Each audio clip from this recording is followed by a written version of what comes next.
eu me chamo Maria Cláudia e hoje eu vou entrevistar a jornalista e mestre em letras Mariana Baierle. Esse é o Letras na Rede.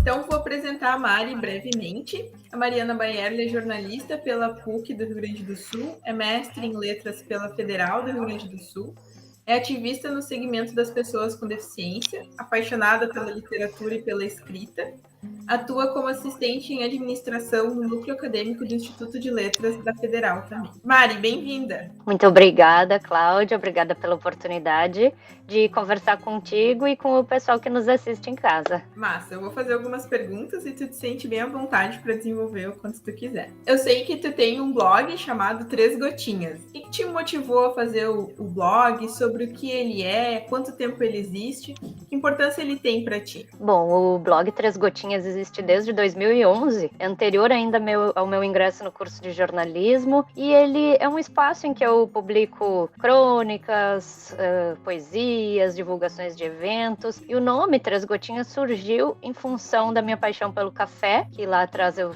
dizia que eu costumava tomar com 3 gotinhas de adoçante.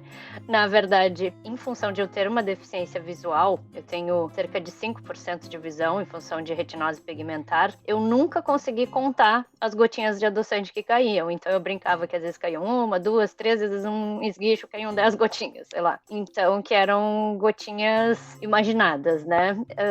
E aí o blog ficou, a partir dessa piada, dessa brincadeira em relação às gotas de adoçante, como uma paixão minha pela bebida, e ao mesmo tempo porque se referia a crônicas, a relatos do cotidiano, a conversas que a gente teria enquanto toma um café ou outro. Nas redações de jornais também o café é uma das bebidas mais consumidas entre o pessoal da comunicação, então eu pelo menos tinha muito esse hábito de café e observava que as pessoas ao meu redor também, e é o momento em que a gente confraterniza, conta uma piada ou outra, conta uma história, escuta as experiências dos colegas. Então o blog surge no intuito de trazer um pouco dessas histórias de vida, histórias pulsantes, histórias da cidade, histórias de cada um, né? E as minhas experiências como pessoa com deficiência nessas andanças pela cidade, a cidade que não é acessível, os espaços públicos que apresentam muitos desafios, isso tudo eu trago no blog, e o tom que eu tento trazer é sempre um tom leve, um tom descontraído, ao mesmo tempo, evidentemente, de contestação, né, de crítica, um olhar atento a esses problemas, e não só físicos, mas estruturais, assim, que a gente tem na nossa sociedade, nos nossos espaços públicos, né? Mas, então, eu vou relatando algumas coisas ali, e esse blog tem esse espaço, essa proposta de divulgação desse tipo de pautas, de temas relacionados ao universo da pessoa com deficiência, questões de acessibilidade, livros, literaturas, produções de pessoas com deficiência também. Então é um espaço que desde 2011 eu alimento esse blog, às vezes com um pouco mais de periodicidade, às vezes um pouco menos, mas ele está sempre lá. Ele é um espaço que eu recebo pautas também, quem quiser me contatar, quiser sugerir alguma pauta, fica aí muito à vontade, eu vou ficar bem feliz em conversar aí com o pessoal que acompanha o blog, quem ainda não conhece, que queira conhecer, que queira entrar em contato. Bem legal, Mari, muito obrigada. E só lembrando que o endereço é www.tresgotinhas.com.br, certo? Certo, exatamente. A próxima pergunta, então, o próximo tópico para a gente conversar é o fato de que em 2017 tu lançou um livro, certo? Chamado Histórias de Baixa Visão. Então, qual a natureza do livro, como foi organizar? Enfim, pode falar um pouquinho a respeito dele. Bom, o livro Histórias de Baixa Visão, ele surgiu, inclusive, foi em um grupo de WhatsApp com muitas pessoas com deficiência visual.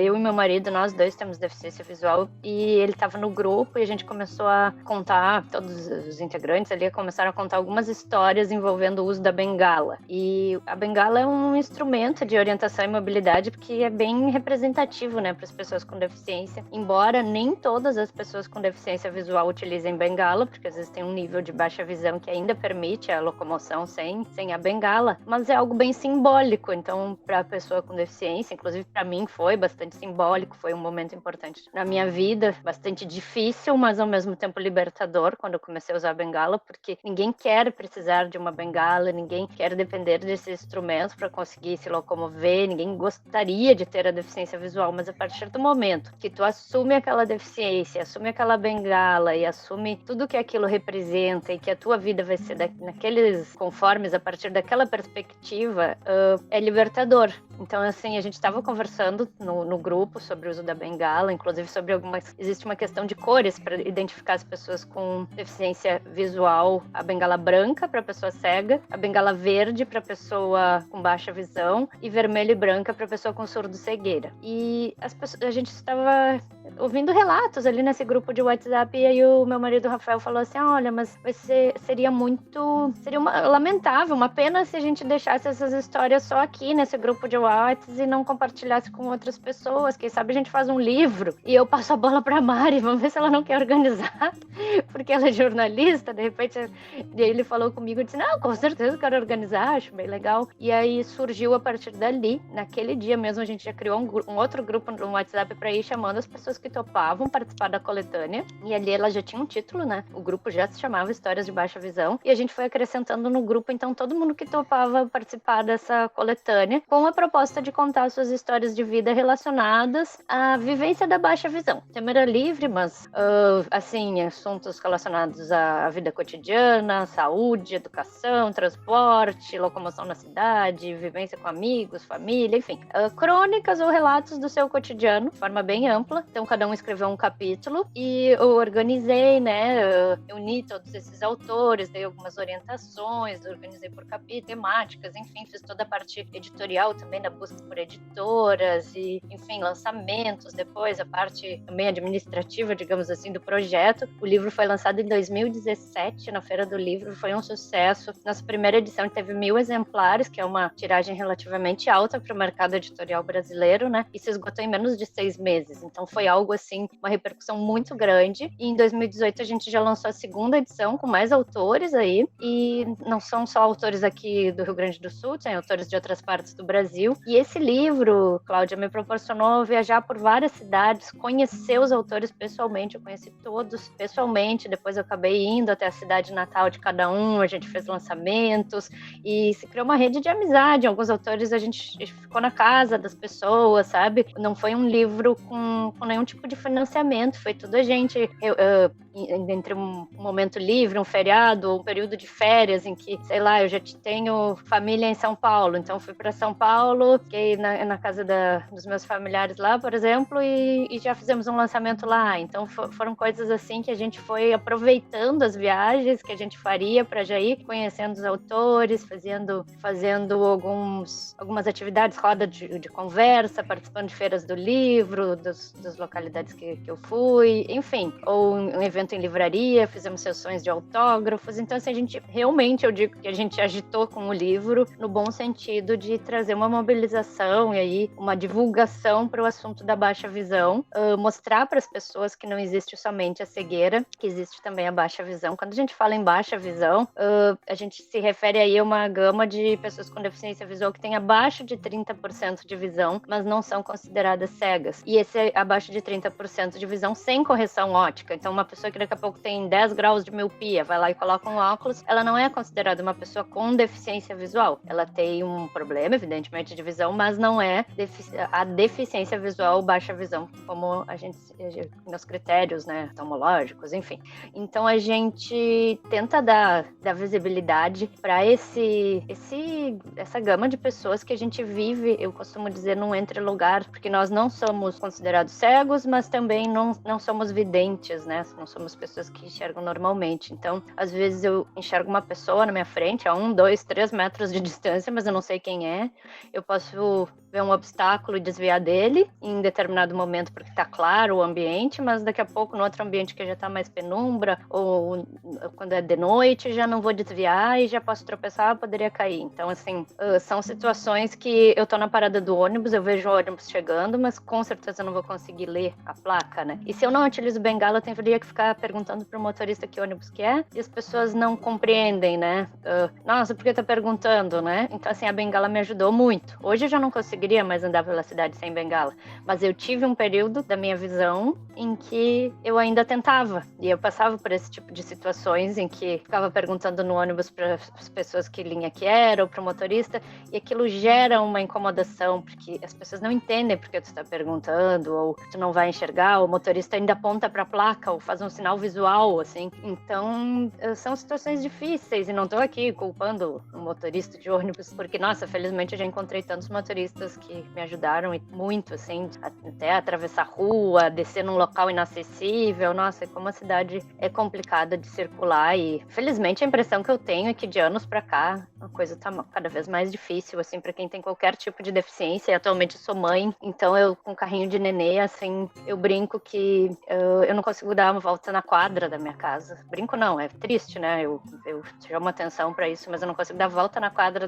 de onde eu moro com carrinho de bebê, porque as calçadas são inviáveis para uma mãe com carrinho de bebê. Então, assim, não é só porque eu tenho a deficiência visual, qualquer outra mãe que saísse com carrinho de bebê não conseguiria circular no quarteirão inteiro aqui de onde eu moro. Então, assim, quem dirá sair daqui, ir até uma parada do ônibus, enfim, são coisas que a gente começa a se arriscar, porque daqui a pouco tu tem que carregar o carrinho no ar para descer o degrau, ele pode virar, ou tu vai passar por uma calçada cheia de buracos, ou tu vai ter que andar na rua porque a calçada é inacessível. Então são coisas assim que, quando a gente fala em acessibilidade, às vezes não é só para aquela pessoa com deficiência visual, né? A gente está pensando em acessibilidade para tantas e tantas pessoas, para idosos, pessoas com mobilidade reduzida, enfim. Mas voltando então ao assunto do livro, Histórias de Baixa Visão, a gente reuniu esses relatos ali, e são relatos de muita força e mostram também a diversidade dentro desse universo de pessoas com deficiência visual, mostrando que não são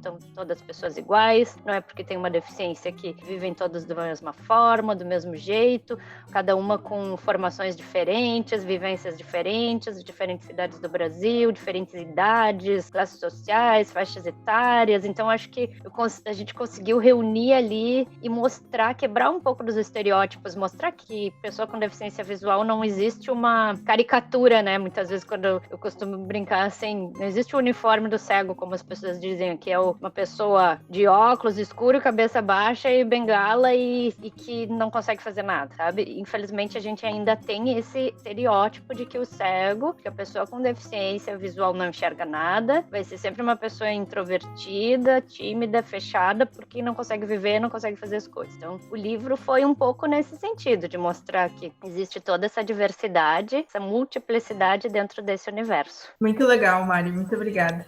Eu li o livro, foi muito bom. Eu, como pessoa com baixa visão, me identifico com diversas situações ali. E como tu tinha dito, né, como tu falou, de fato, a baixa visão é um entre-lugar, né? A gente não é cego, mas a gente tem as nossas muitas dificuldades. Então, eu acho que escrever sobre isso, ter livros a respeito disso, principalmente literários, né, eles têm uma força muito grande, né? Muito legal, de nos dar visibilidade, né? Enfim, muito, muito legal. Também comentou sobre o fato de ser mãe agora, né? E recentemente, agora em 2021, tu lançou um novo livro, se chama Maternidade e Deficiência Visual, do Sonho ao Nascimento de Natália. Como foi o processo de escrita e como, enfim, qual a importância desse livro para ti, né? Pode falar um pouquinho sobre ele também, por favor. Bom, Cláudia, eu, desde o momento que eu soube da gestação, eu comecei a escrever um relato, que num primeiro momento seria uma espécie de diário, alguma coisa mais para mim, assim, para registrar ali os momentos da descoberta do teste positivo, enfim, né? Eu e o Rafael já queríamos engravidar há bastante tempo, já era o que eu queria, e eu comecei então a escrever esse relato, mas logo eu vi que não ia ser um relato curto, não ia ser apenas algumas linhas, começou a criar corpo, criar uma densidade maior, assim, e eu fui me entusiasmando a escrever durante toda a gestação. Então eu conto lá desde o início da vontade de engravidar, as dificuldades que eu tive, demorei mais de 1 ano para engravidar e tal, já tava assim preocupada, o que tá acontecendo, que não conseguia. Enfim, e depois a descoberta em si, a falta de autonomia para algumas coisas, desde a realização de um teste simples para qualquer mulher que tem deficiência, que é o teste de farmácia, que tu faz primeiramente, depois tu vai fazer exame de sangue, mas já o teste de farmácia é inacessível, né? Tu tem que enxergar ali para ver se as listrinhas, se tem uma, se tem duas. Então, desde aquele momento eu já precisava da ajuda de alguém, nem eu nem o Rafa conseguíamos saber, então precisava ter uma terceira pessoa, e felizmente sempre tive muitas amigas, muitas pessoas queridas em volta, mas ao mesmo tempo isso eu já registrava lá atrás, poxa, olha a falta de autonomia, né? Nesse momento eu tô querendo engravidar, mas eu podia estar assustado, podia não estar querendo, ou enfim, é uma coisa de cunho íntimo da mulher, enfim, a gente ter a nossa liberdade, né, nosso próprio corpo e saber ou não saber se tu tá grávida. A gente não tem essa autonomia, uma mulher com deficiência visual hoje, para fazer esse teste. Então, assim, isso lá atrás já me incomodou, mas felizmente eu conto ali no livro, eu tive uma amiga muito querida que estava comigo, quer dizer, eu fiz vários testes, né, porque eu queria engravidar, foram mais de 10, 20, sei lá. Então, eu tava sempre comprando o bendito teste de farmácia, inacessível, né, complicado. E aí tinha algumas pessoas que me ajudavam a fazer quando precisava. E aí tá, eu demorei também para engravidar em função de ovário policístico, que não era nada grave, mas foi algo que demorou até eu conseguir engravidar. Então, até por isso que eu fui fazendo muitos testes. E aí, quando realmente deu positivo, eu tinha 2 testes na bolsa, daí eu e essa minha amiga Bibiana já fomos atrás de mais um, daí a gente já queria parar para fazer num laboratório o exame de sangue, mas era um domingo, nenhum laboratório abria em Porto Alegre, então foi uma loucura, assim.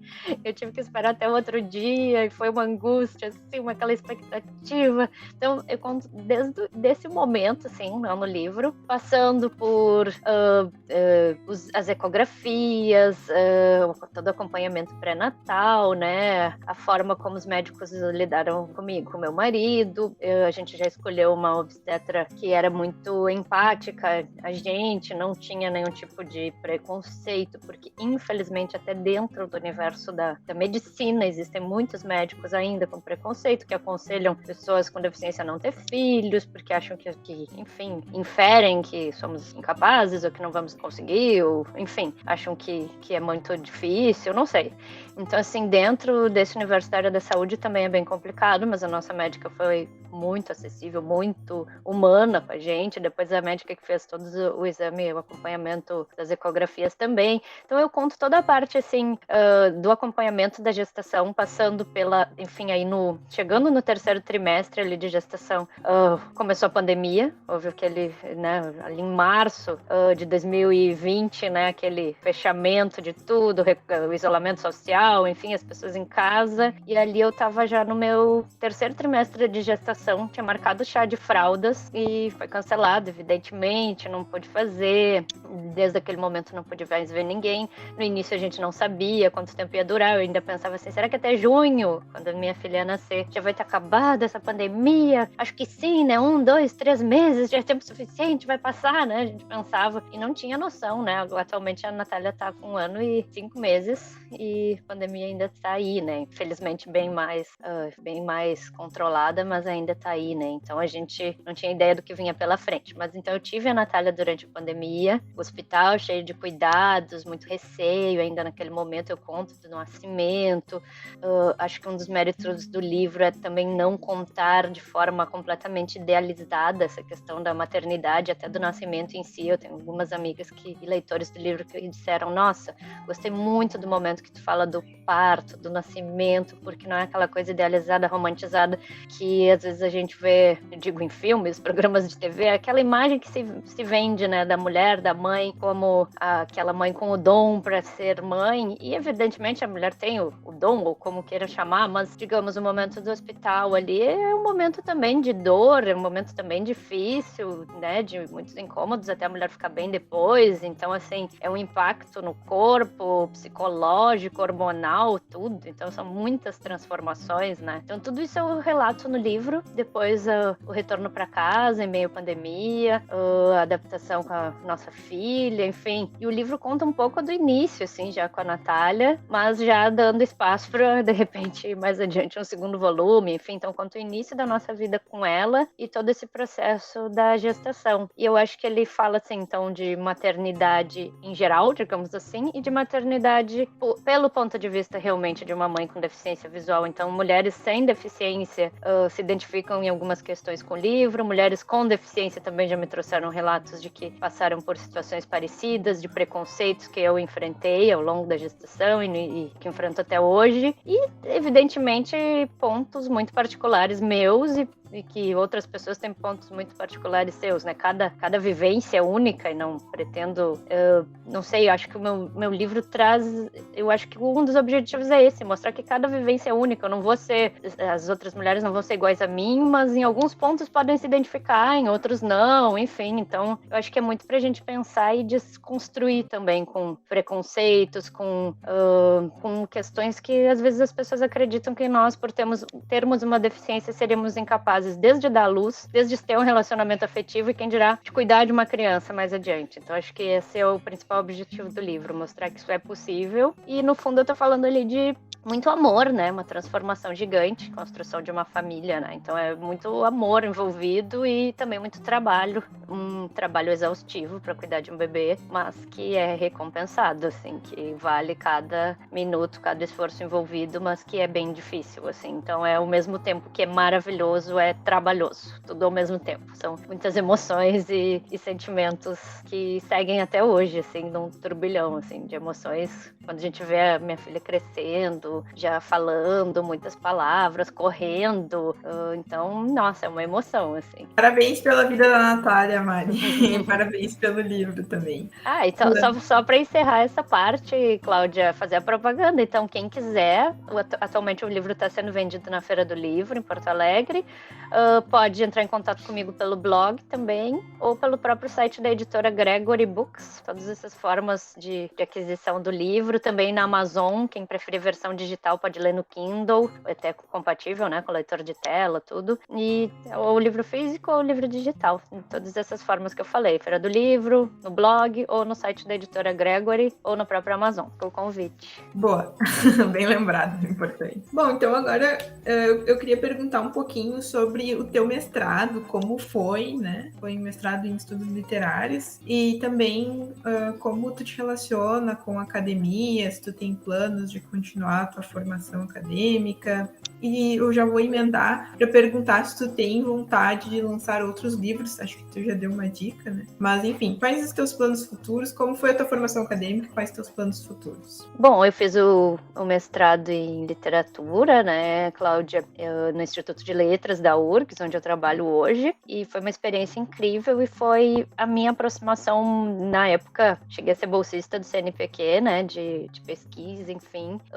Então foi muito intensa ali a minha relação com a pesquisa e eu pude perceber que eu queria continuar. Naquela época eu não dei prosseguimento ao doutorado porque eu estava até amadurecendo o tema, né? Eu fiz minha pesquisa de mestrado é sobre a poesia dentro do jornalismo cultural, que é um assunto que me interessava muito, me interessa até hoje, enfim, e que reúne um pouco das duas áreas, do jornalismo e do mundo das letras, da literatura, né? Então eu brinco que é um mestrado híbrido, entre aspas, né? Entre jornalismo e letras, que são duas áreas que dialogam muito, mas ali ao mesmo tempo que eu fiz essa pesquisa, eu me envolvi muito com projetos de extensão e outras iniciativas até relacionadas ao programa Incluir, na época que lidavam com alunos, servidores e a comunidade com deficiência da URGS, e esse tema foi muito pulsante na minha vida durante o mestrado e eu me envolvi com diversos projetos, fiz formações na área de audiodescrição, me tornei consultora nessa área de audiodescrição, então foi algo que foi me chamando, assim, e naquela época eu não dei prosseguimento ao doutorado, mas hoje sim,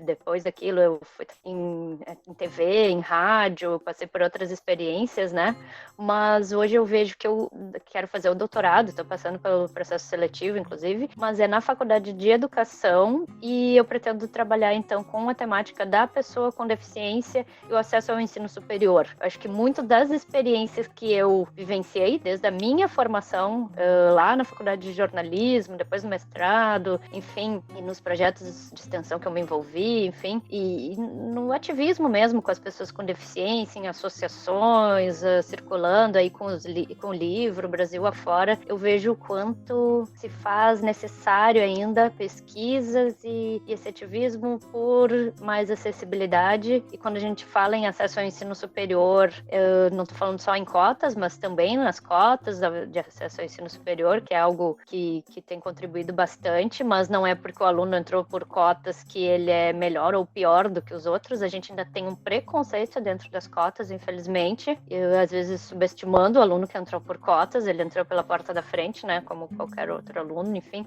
Então, assim, eu quero estudar essas narrativas de estudantes com deficiência e a exclusão que existe. Quando a gente fala em inclusão, automaticamente a gente está falando em exclusão, porque quando a gente fala que ainda existem os alunos incluídos, quantos alunos estão excluídos, né? Um termo está diretamente relacionado ao outro. Então a gente vive o paradigma da exclusão, que é algo que, se a gente realmente vivesse essa inclusão, a gente não precisaria estar salientando, porque quando a gente fala que a gente tem uma sala de aula ou um ambiente com 30 alunos e 2 de inclusão, a gente não tem 32 alunos, né? A gente tem uma segmentação aí, a gente está segmentando, e a gente ainda vê muito isso nas salas de aula, seja de ensino fundamental, ensino médio, ou mesmo no ensino superior. A gente ainda vê professores acadêmicos referindo, eu tenho minha sala de aula aqui com 50 alunos e 2 de inclusão. Então, assim, que inclusão é essa, né? Se esses alunos ainda são tão demarcados entre 50 alunos e 2 de inclusão, parece que aqueles 2 são mais pesados, mais difíceis ou mais complicados do que a turma de 50. Então, não seriam 52 alunos? Enfim, então eu costumo dar esse exemplo porque é algo que me incomoda muito. A gente ainda vê em todos os níveis da educação isso sendo falado, isso sendo apontado, e enquanto a gente não falar assim, nossa, minha turma tem 52, tem 48, tem quantos alunos, né? Tem 30, enfim, enquanto a gente ainda não olhar para as pessoas, são pessoas. E aqueles outros que não tem nenhum laudo, que não tem nenhuma identificação como pessoa com deficiência, eles não têm suas peculiaridades, eles não vão ter suas características, ser melhores, ser piores em determinadas áreas. Então, assim, é algo que a gente precisa tensionar e parar de segmentar as pessoas pelo laudo que elas têm, por um CID, por um número lá que a gente apresenta, né, para dizer que é pessoa com deficiência. Isso é bem complicado quando isso é trazido, assim, pro universo da educação, porque a gente minimiza a pessoa, aquela deficiência. Ela não tem nenhuma potencialidade, ela só é um deficiente visual, ela só é um deficiente auditivo, ela só tem aquela deficiência. Parece que não se enxerga nada além daquilo. Então, isso é muito dolorido, assim, e eu tenho a convicção, assim, para mim, que eu tenho talvez uma missão de vida, um talento, ou como queiram chamar, né, para me dedicar para esse assunto, e é algo que eu me identifico muito, então que eu gostaria de dar prosseguimento, assim, no meu doutorado agora, e se tudo der certo, ano que vem estarei cursando já doutorado, espero que sim, e aí eu posso te atualizar mais adiante, Cláudia, sobre as minhas pesquisas nessa área. A minha pesquisa também é voltada para pessoas com baixa visão, né? Então também estou procurando personagens com baixa visão na literatura brasileira. Eu sei quanto esse assunto é importante, nos é caro também, né? E, enfim, para que a gente possa encerrar a nossa conversa, eu gostaria que tu recomendasse outros livros que tratem ou, enfim, que representem pessoas com baixa visão, ou livros de outras pessoas com deficiência visual. Fica bem à vontade para fazer tuas recomendações. Bom, um livro que me ocorre agora, que foi um livro que foi bem interessante quando eu li, se chama Minha Vida com Boris, que é da Thaís Martinez, e ela conta a história da sua experiência com seu primeiro cão-guia. Depois ela teve outro livro, que é Minha Vida com Diesel, que é o segundo cão-guia dela, porque o Boris faleceu, né? Mas foi um livro que é um livro de uma mulher que é advogada, que lutou muito com servidora pública federal, que passou em concurso no tribunal, muito dedicada, rompeu barreiras, né? Ela e o Boris circularam aí Brasil afora, trouxeram a lei do cão-guia em São Paulo, que ainda não existia, né? Esse assunto do cão-guia é algo ainda bem incipiente no Brasil, a gente não tem mais de... são 100 e poucos, não chega a ter 200 cães-guia sendo em execução no Brasil, não, me fugiu a palavra agora, trabalhando, entre aspas, né, para pessoas com deficiência visual, sendo a dupla da pessoa com deficiência visual, não são mais de 200 cães-guia no Brasil. Isso é um número muito pequeno dentro do universo das pessoas com deficiência visual. Então, a Thaís Martinez, ela foi uma das pessoas emblemáticas aí nessa luta. Outro livro, Cláudia, que eu costumo recomendar, que daí não é necessariamente sobre deficiência visual, mas é sobre pessoas pessoas com deficiência, e é um livro que me inspirou muito, se chama Maria de Rodas, e ele conta a história de diversas mães cadeirantes sobre a sua experiência com a maternidade. E uma delas fala algo que foi muito inspirador, inclusive para o meu livro, Maternidade e Deficiência Visual, que ela fala assim: educar uma criança é mais difícil do que ser mãe cadeirante. Então isso é algo que eu levo assim sempre que eu posso. Educar uma criança é muito mais difícil do que ter uma deficiência, seja física, seja como cadeirante, seja, no meu caso, a deficiência visual.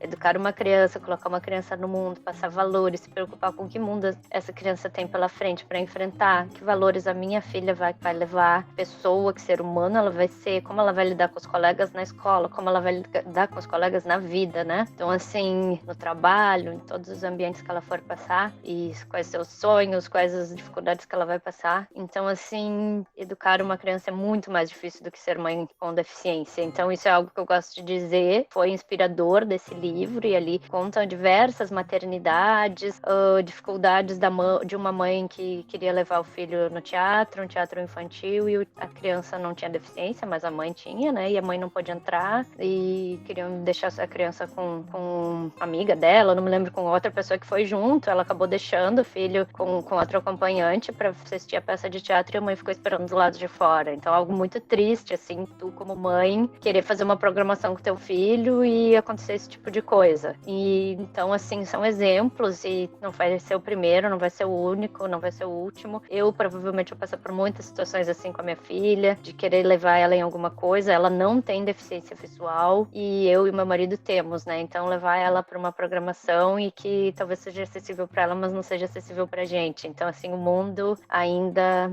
não está acessível para famílias com diferentes características, para pessoas, para grupos. Eu posso querer ir numa peça de teatro com um amigo surdo, e se a peça tiver Libras, está tudo certo. Se tivesse audiodescrição, estaria tudo certo para mim também, e estaria tudo certo para minha filha, que não tem deficiência. Então, esses recursos estarem mais presentes e serem óbvios e não serem uma exceção, né? A gente ainda está na lógica da exceção. Quando tem, né, a gente tem que valorizar, mas é assim, uma peça, às vezes um horário específico, um dia específico, que a gente conta com aquele recurso de acessibilidade. Ainda não é algo que eu consiga fazer uma programação de forma tranquila e escolher um lançamento de filme para ir num cinema comercial, num shopping, por exemplo, e saber que vai ter acessibilidade, porque provavelmente não vai ter. Então são tantos desafios. Tanto me perguntou dos livros, né, Cláudia? Então, desculpa, até desviei um pouquinho do assunto, mas esse livro Maria de Rodas eu diria que é uma grande recomendação. O livro Minha Vida com Boris, depois o Minha Vida com Diesel, que é da mesma autora também, a Thais Martinez, e agora acho que é isso que eu me recordo por enquanto. Muito obrigada, Mari, obrigada pelas recomendações. Também quero agradecer a tua paciência, a tua disposição de participar hoje, foi muito legal, vai ser muito importante também a publicação desse vídeo. E é isso, quero te agradecer profundamente, se tu quiser dizer mais alguma coisa. Quero dizer que foi muito bom também ser entrevistada por ti, saber que eu acompanho também tua trajetória. Cláudia, tive a oportunidade de sermos colegas lá atrás na graduação ainda, algumas disciplinas, né? E dizer que também te admiro muito, uma mulher aí estudiosa, guerreira, batalhadora, também com baixa visão, levando essa causa adiante, e muito importante, assim, e sigo orgulhosa, assim, das tuas conquistas e feliz, assim, a gente torce muito uma pela outra, assim, e parabéns por mais essa iniciativa agora dentro do Instituto de Letras, né, de trazer vídeos e esse conjunto de entrevistas. Acho que vai ser bem bacana e bem importante, e agradecer a oportunidade de novo. Que lindo, Mari, obrigada.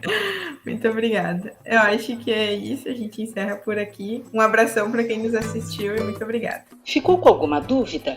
Você pode deixar suas perguntas aqui nos comentários deste vídeo ou interagir com a gente nas nossas redes sociais. Todas as sextas trazemos novos conteúdos para você. Quer ficar por dentro de tudo? Aproveita e segue a gente.